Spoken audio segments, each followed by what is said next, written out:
The first 3 Streets of Rage games are 16-bit beat-em-ups that released for the Genesis in the 90s. They centered on vigilantes taking the law into their own hands in an effort to bring down a criminal organization known as the Syndicate. After Streets of Rage 3, we wouldn't see another official game for 26 years.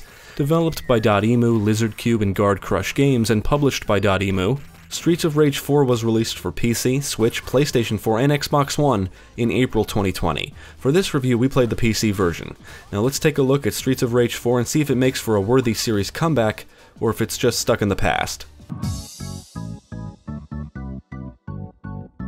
10 years after the events of Streets of Rage 3, the city is taken over by a new criminal organization led by the Y Twins, who are the children of the infamous Mr. X, leader of the Syndicate in the previous games. Their plan is to brainwash the city with music. Our familiar heroes Axel Stone and Blaze Fielding set out to take down the twins and their organization with their own brand of vigilante justice. Joining them are Adam Hunter's daughter Cherry, and Dr. Zan's cybernetically enhanced apprentice Floyd Araya. Streets of Rage 4 includes multiple difficulty modes and supports up to 4 players locally and 2 players online. There are multiple game modes, and the story and battle modes are unlocked from the get-go. You'll have to unlock Arcade and Boss Rush. In the Arcade mode, you get 1 credit to finish the entire story in 1 sitting, and you cannot save. When you first fire up the game, you can choose to play as any of the 4 heroes, but can unlock others. Each character has their own unique moveset, and the gameplay should feel very familiar if you're a veteran of the series. At the end of every stage, you're scored based on your performance, and your score is applied to your lifetime score. Once you reach certain lifetime scores, you'll unlock classic sprite-based characters from the previous games. You start each stage with 2 lives and can acquire more by reaching certain scores. If you lose all of your lives, you have the option to retry with different assist options, like how many lives and stars you want to come back with, and most of them do affect your score. Each character can walk, jump, and attack enemies. You can punch, kick, perform jump kicks, back attacks, blitz moves, combos, and grab and throw enemies. You can even juggle enemies. Each character can perform a unique special attack that inflicts a lot of damage at the cost of health, but they can regain the lost health by attacking enemies without being hit. Every character can also perform a unique star move. A star move is a powerful attack that consumes a star. Stars can be acquired as pickups in the stages, and you do get bonus points if you finish a stage with 1 or more.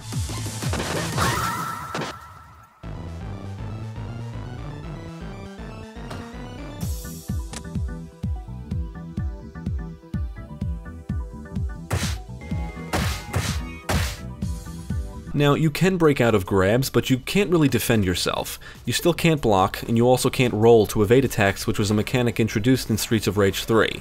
It's very disappointing, because we thought it was one of the greatest additions to that game.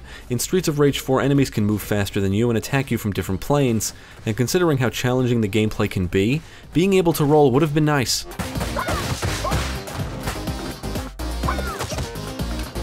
Now, I do want to mention 3 of the best features in the game. The first is the pickup item action is tied to its own button, finally. The second is you can disable friendly hits, so if playing with others you won't attack each other. And the third is that once enemies are on the playing field, they can't walk or be knocked off screen. If they do appear to go off screen, that means the playing field is larger than what you're seeing, and you can simply walk over to where they are and the game will scroll right along with you. It's wonderful. Not only can you beat up thugs with punches and kicks, but you can also use and throw weapons. Also, weapons will bounce off foes and you can catch them in mid-air. They can be found in the stages and will be dropped by enemies and will break after a while. Classic weapons like the knife, pipe, grenade, bat, and bottle return. New to the arsenal is a cleaver, spear, taser, pool cue, nightstick, mace, boomerang, and golden chicken, among many others.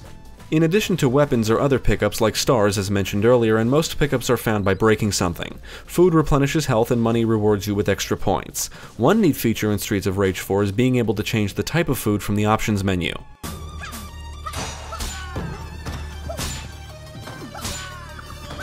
So, you see this room right here? Yeah, fuck this room and fuck these guys. We played through the game on normal and it puts up a good fight. It's a challenging game, and by challenging I mean it's challenging to beat a stage without losing all your lives, assuming you're starting with the normal 2 lives and not with the assistance of extras. Practice is required and the game is easier with multiple players. While the gameplay is challenging, your story mode progress is saved, so you can continue from whatever stage you made it to, and there is a stage select menu where you can replay any already completed stages and try for better scores. The game does include fighting tips which give you some advice on how to play, but it doesn't tell you everything. As mentioned earlier, enemies can move faster than you and attack you from different planes. They can also unleash powerful non-interruptible attacks. They blink before unleashing one, and that's the indication that you should stay away. I do want to mention that I had a much easier time getting through the game when playing as any of the retro characters. Achieving high scores or simply completing a stage without losing all your lives is going to be a trial and error process. It will require the memorization of the stages, enemy behavior, and knowing when to attack, when to stay away, and where to move and when. Being able to roll would have come in handy because some encounters do feel cheap, like this one, and it's easy to get overwhelmed, especially if playing solo. I'll say it again, fuck this room. It can be hard to avoid taking damage because of how many enemies you're usually up against, and many of them require different approaches. You're invincible while performing your special attack, and because you can regain the lost health from using it, it can be a huge help. However, it's also risky because if you take a hit before regaining all of it, the remainder is lost. Bosses can also feel cheap and perform attacks that feel almost impossible to avoid. When they lose enough health, they normally enter a new phase and are more dangerous, and many bosses are accompanied by other enemies. It all boils down to practice and memorization.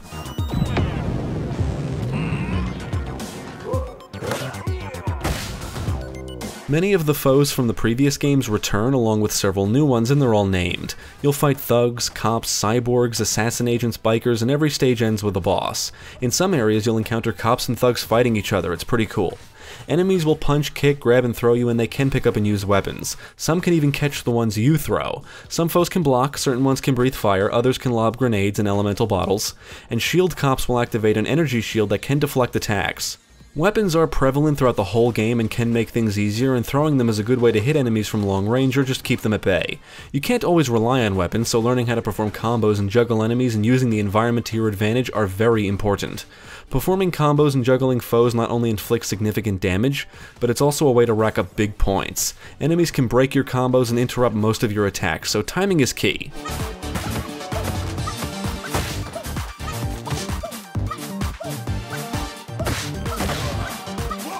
Streets of Rage 4 features 12 stages and each one contains multiple areas. You'll kick ass on the streets, in a clubhouse or bar, on a cargo ship, on top of a train, and in a police precinct. There are breakable objects scattered around that house goodies in each stage, and if you use the taser on the arcade machines in certain stages, you'll be brought to areas and stages from previous games.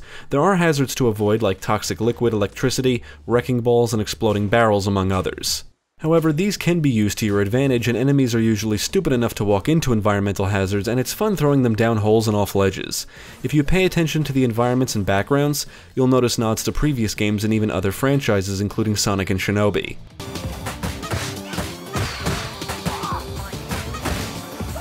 Streets of Rage 4 is presented in a colorful hand-drawn style and features detailed character designs and environments and smooth animations. You'll see graffiti, beautiful cityscapes, NPCs fighting each other, rats running around, and debris scattered everywhere. Each strike and blow provides good visual feedback, and powerful attacks result in the screen shaking. The music is phenomenal, and multiple artists contributed to the soundtrack, including Yuzo Koshiro, who did the music for the first 3 games. I hope I said his name right. The soundtrack contains a mix of new and classic tunes, and my favorite new song is easily On Fire.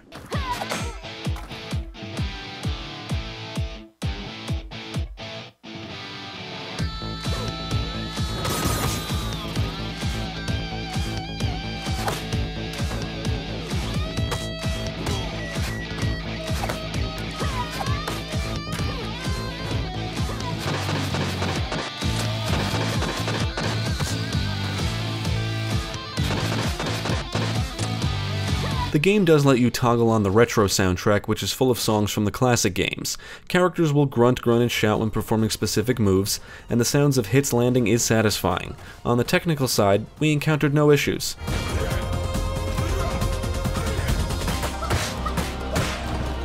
We really enjoyed our time with Streets of Rage 4. It pays homage to the classic games and puts up a decent fight. Mastering the game will take time, and it can be more enjoyable when you have other people to play with. The gameplay is balanced well enough thanks to a cool combo system and risky but rewarding special system. Even on the normal difficulty, the encounters are challenging, but food items are usually not hard to come by and are normally found in areas where tough battles or boss battles take place, so the gameplay feels fair. The mechanics grew on me and I began to appreciate them more as I started getting the hang of things. Although I'm torn on if I like this or Streets of Rage 3's mechanics more. Being able to play as all the retro characters is neat, but honestly we would have preferred more characters in the new art style.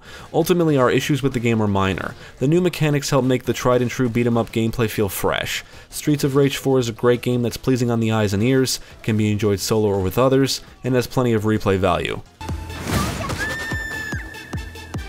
We think Streets of Rage 4 is a great series comeback and would absolutely recommend it. It looks great, it sounds great, and it plays great. It's an excellent modern take on the classic Streets of Rage formula. If you're looking for a quality beat-em-up with fun and challenging gameplay, definitely check out Streets of Rage 4.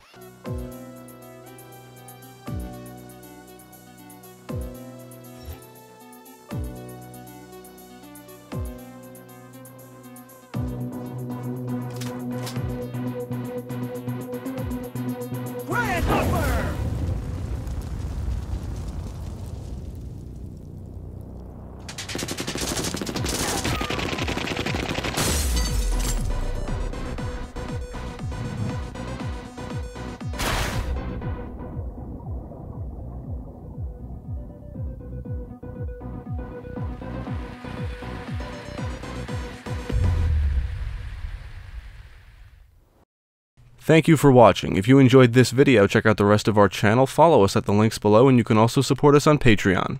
If you're interested in more gaming content, check out our friends over at Gamecast.